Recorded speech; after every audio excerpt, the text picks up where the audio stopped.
अस्सलाम वालेकुम नाज़रीन, NPS न्यूज़ में आपका इस्तकबाल है। मैं हूं आपका दोस्त मोहम्मद जावेद। हम रखिए खबरों पर नजर, आप रखिए खबरनामे।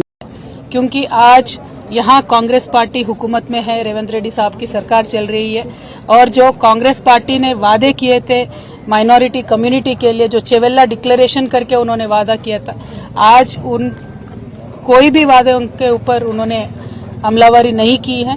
तो मैं यहाँ से डिमांड करती हूँ रेवंत रेड्डी साहब को, आप चेवेल्ला डिक्लेरेशन को इमीडिएटली अमल कीजिए।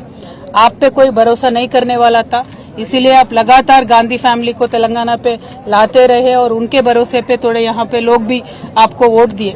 और माइनॉरिटी डिक्लेरेशन अब जब कर रहे थे तब सलमान खुर्शीद साहब को भी लेके आके आपने माइनॉरिटी डिक्लेरेशन का पूरा ओपन करके दिया था, लेकिन जितने भी उसमें वादे हैं वो एक भी आपने आज तक अमल नहीं किया। आपने बजट के बारे में बात किया, जो माइनॉरिटीज को, मुसलमानों को इस बार बजट में दिए उसमें 4% भी आज तक आपने खर्च नहीं किया।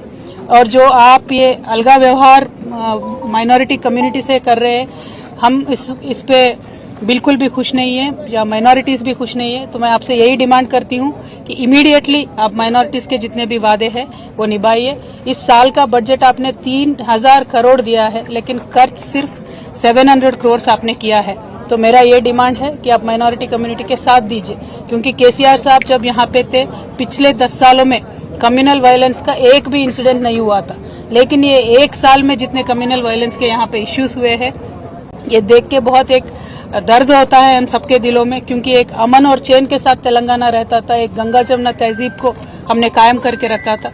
लेकिन जब से रेवंत रेड्डी साहब आए हैं, ये तो कम्युनल वायलेंस पे ना ध्यान दे रहे हैं, ना मुसलमानों के तरक्की पे ध्यान दे रहे हैं, ना हिंदुओं के तरक्की पे ध्यान दे रहे हैं। इसीलिए मुझे लगता